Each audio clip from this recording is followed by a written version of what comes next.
One. Hello, everyone, and welcome back to another episode of the Running Temple podcast. And on today's episode, we have Alex Rigby, who is a good friend of mine, and I met him actually through running. It's amazing to have you on, Alex. Would you like to introduce yourself to the audience? Yeah, so pretty much obviously fundraising now. We run for Liverpool Run Club as yourself, and just years of enjoyment, meeting people, and it's been all good. Yeah, brilliant. Okay, let's get started. So, number one, what's your running journey look like since you first started?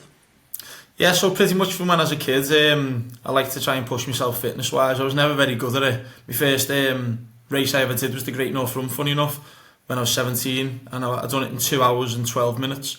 Didn't stop and walk at all, but I was over the moon thinking I'd done the best time in the world, and now I look back now and I'm like, wow. But so I've never been a great runner as such. I'm just a bit of a tryhard. So that's probably always the way I've always been, really. Yeah. Okay, so over the last few years, you've completed some amazing challenges. Starting off with sort of like a postcode challenge. So how did you first come up with the idea? Yeah, so there was another club member in our squad called Matt Helm. He used to love doing running challenges, and I just said to him, is there any unique things that haven't been done that could be done? And he said, what about all 40 postcodes in Liverpool, and a plot of the route? That's what I enjoy doing. As much as the run's fun, it's navigating and plotting what's the best way, what's the fastest way, and then worked out doing 54 miles to get to all 40 L postcodes, and raised a bit of money for my cricket club, and we haven't looked back really ever since. Yeah. Was it tough doing all those miles, training and obviously on the day itself?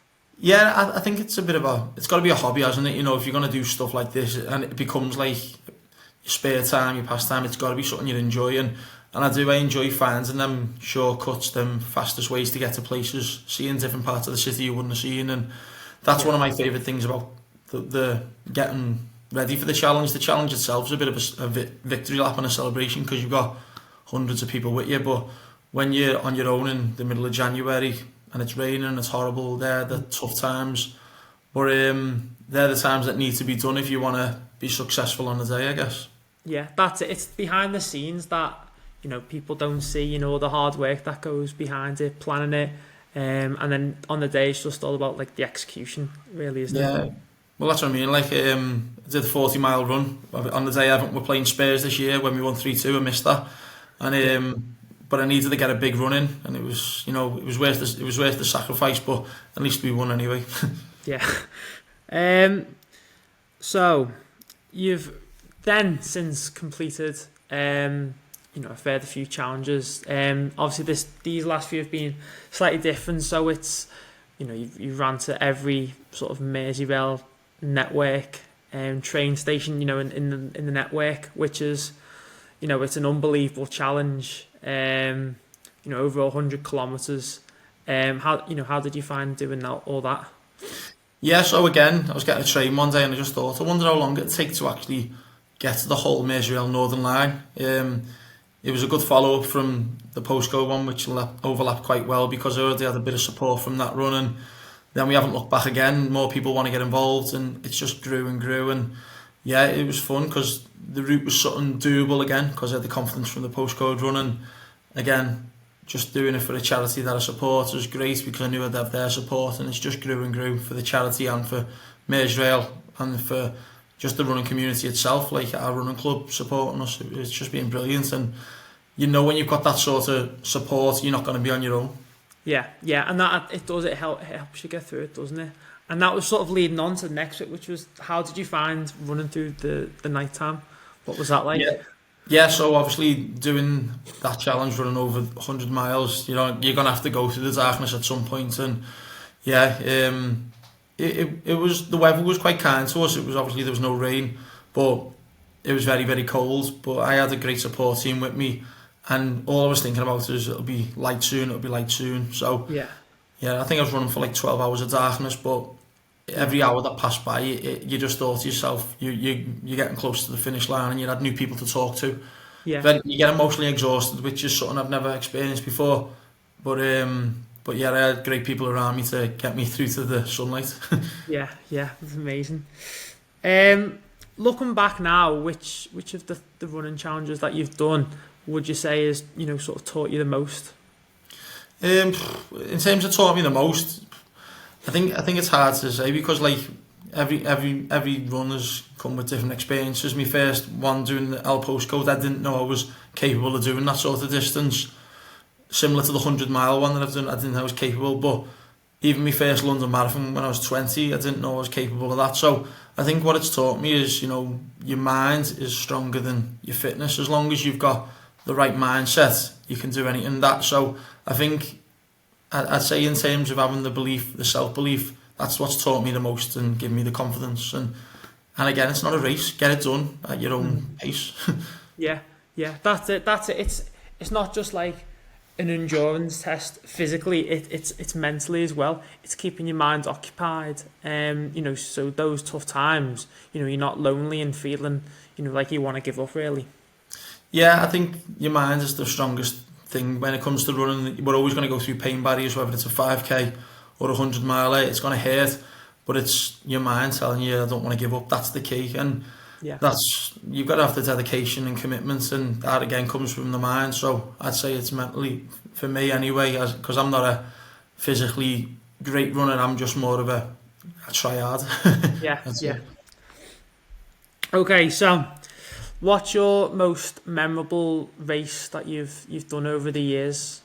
Yeah, so again, a couple of things. Obviously doing my first London Marathon was amazing when I was 20, but doing a sub 3 hour London Marathon and getting a PB at London was very, very special to me, having all my family down there. I've had some really, really good experiences. Getting my first sub 3 at Manchester was also good, but I just think there's something about getting a sub 3 hour marathon at London that is just special. And to say you've done it, it's a bit like a bucket list thing. Yeah. So yeah, I'd probably go with that really. Yeah, London. I agree. London's probably it's my favourite race as well. It's unbelievable. The crowds, they get you through it, don't they? And it's I always thought beforehand going in, oh, there's going to be places where you won't see people, but it's the whole way. There's people there, isn't there, clapping you on and with boom whackers, doing all this. So it does get you through it. Yeah, well, I say my first two ever races were the Great North Run and the London Marathon. So when I done the Liverpool Marathon after that, I was very shocked to see the lack of crowd compared to them two races, because I just expected them to be streets piled with people. So Yeah. them being my first ever two races, I was a bit like, wow, this is a different animal. So yeah, I'd definitely say London, and I'd definitely say getting a PB at London, it's hard to beat. Yeah, definitely. Did you ever imagine, when you first started running, all the adventures that it's taken you on now and where you are sort of on this very day? Yeah, to be honest, it was only since joining a running club, which is back in 2015. Been there 10 years now, and you don't realise the amount of races there are. There's little races, there's big races, there's loads of communities that you can meet and people to bump into, and that's the key of meeting people.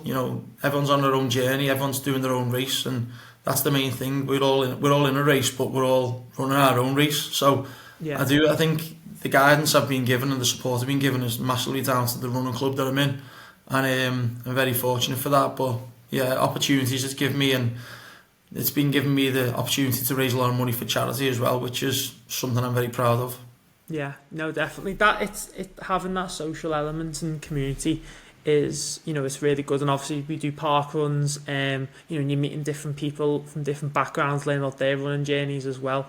So that, yeah, I agree with you. It's definitely something that is a huge positive in running.